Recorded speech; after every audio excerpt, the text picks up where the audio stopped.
반갑습니다. 피쇼입니다. 얼마 전에 제 구독자 한 분께서 곧 결혼을 할 예정인데 신혼집을 좀 경매로 낙찰을 받고 싶으신가 봅니다. 그 과정에서 거래량이 좀 적은 아파트다 보니까 시세를 좀 어떻게 파악하는지에 대해서 물어보시더라고요. 구독자님께서 댓글을 남겨주셨는데 간절함도 느껴지고 좀 감정이입도 되고 제가 도와드리고 싶은 부분도 있어서 따로 답변을 드렸습니다. 이 내용을 좀 구독자분들께도 공유드리면 어떨까 해서 영상을 찍게 됐고요. 거래량이 적을 때 아파트 시세를 추측하는 방법에 대해서 말씀을 드리려고 합니다. 첫 번째는 부동산에 자기가 매수자인 것처럼 상황을 만들어서 전화를 하는 겁니다. 그리고 시세를 물어보는 거죠.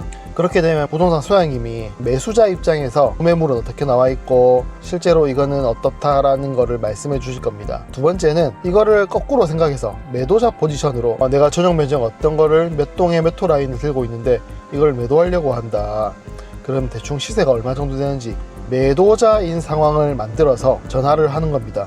그러면 부동산 소장님께서는 지금 매수자 입장에서 어느 정도까지 올라왔는지를 말씀해 주실 거거든요. 첫 번째 매수자인 것처럼, 두 번째 매도자인 것처럼 역할을 바꿔서 각각 다른 부동산에 상황을 만들어서 전화를 하는 겁니다. 부동산 소장이 뭐 하는 사람입니까? 거래를 만드는 사람입니다. 거래가 일어나야지 무조건 돈을 버는 사람이기 때문에 거래가 일어날 수 있게끔 내가 매도하려고 한다라고 하면 거래가 안 돼요, 싸게 내놓으셔야 됩니다. 매수를 하려고 하는 사람이다 라고 하면 가격이 더 올려야지 실제로 거래가 됩니다. 이렇게 말씀을 해주시거든요. 서로의 손바닥을 마주치게 해주는 사람이 부동산 소장님이기 때문에 아무래도 매수자에게는 조금 더 높은 가격을, 매도자에게는 조금 더 낮은 가격을 추천하는 경향이 있습니다. 그래야 실제로 거래가 일어나겠죠.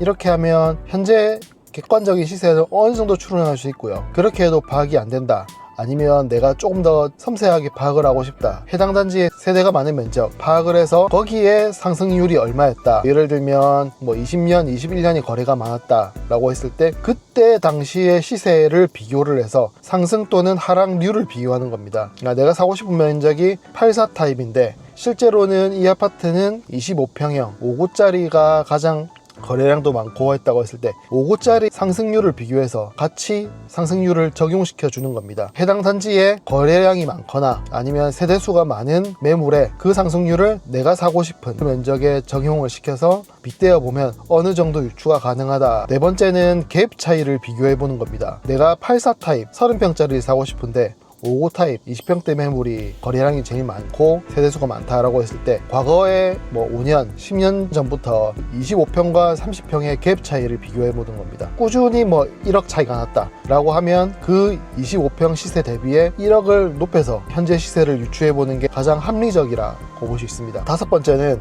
인근 아파트의 같은 평형대 시세를 둘러보는 겁니다. 왜냐하면 아파트는 입지를 따라가기 때문이죠. 아파트에서 가장 중요한 건 입지인데 그 입지를 공유할 수 있는 유사한 아파트에 나와 해당 평수가 비슷한 이런 평을 비교해 보는 겁니다. 나와 입지가 비슷한 단지의 같은 평형대를 찾아보고 그 아파트와 우리 아파트가 평소 가져왔던 갭 차이 시세를 참고해 보는 겁니다. 그러면 더 잘 알 수 있겠죠. 여섯 번째, 내 물건이 특수한 물건이다 라고 했을 때 이렇게 해보는 게 좋거든요. 만약에 저층이다 라고 했을 때는 로얄층 대비 10%가 가격이 저렴하게 거래가 됩니다. 무슨 뜻이냐라고 하면 내가 사는 아파트가 로얄층 기준으로 10억이다 라고 했을 때 1억을 뺀 9억 정도 시세가 정상적인 시세다, 10% 정도 디스카운트 된다 라고 생각하면 되고요. 그럼 내 물건이 저층이다 라고 했을 때 과거에 거래가 활발할 때 로얄층 대비 저층 이 얼마 정도 거래가 됐는지, 갭이 얼마였는지 확인을 하고 그거를 그대로 적용시키는 겁니다. 이렇게 6가지 정도를 말씀드렸는데요. 내가 물건을 사거나 팔 때 둘 다 필요하거든요. 세대수가 많은 아파트도 있지만 적은 아파트일 경우에 시세를 유추하기가 어렵습니다. 특히 22년부터 23년까지는 거래량이 확 떨어졌기 때문에 이게 내가 살려고 하는데 아니면 팔려고 하는데 시세가 얼마지? 를 확인할 수가 없거든요. 제 구독자 여러분들께서는 혹시나 경매 매물을 보시거나 아니면 내가 매수를 해야 된다 라고 했을 때 제가 말씀드린 6가지를 잘 기억하셔서 입찰 그리고 매수 매도를 잘 하셨으면 좋겠습니다. 구독자분께서도 낙찰을 잘 받으시고 가장 중요한 거는 싸게 사는 겁니다. 비싸게 사면 굳이 내가 경매를 왜 합니까? 하지만 나의 자본은 제한돼 있고 나의 시간과 벌이는 제한되어 있기 때문에 내가 가진 자원을 가장 효율적으로 사는 게 가장 중요하죠. 저는 그냥 당연했던 부분인데 댓글을 남겨주신 덕분에 이런 것도 하면 좋겠다 라고 해서 생각을 할 수 있게 만들어주신 펭귄 또르님께 감사하다라고 말씀을 드리고 싶고, 제가 말씀드린 거를 참고하셔서 시세를 잘 알아보시고 입찰도 잘 하셔서 낙찰을 받으셨으면 좋겠습니다.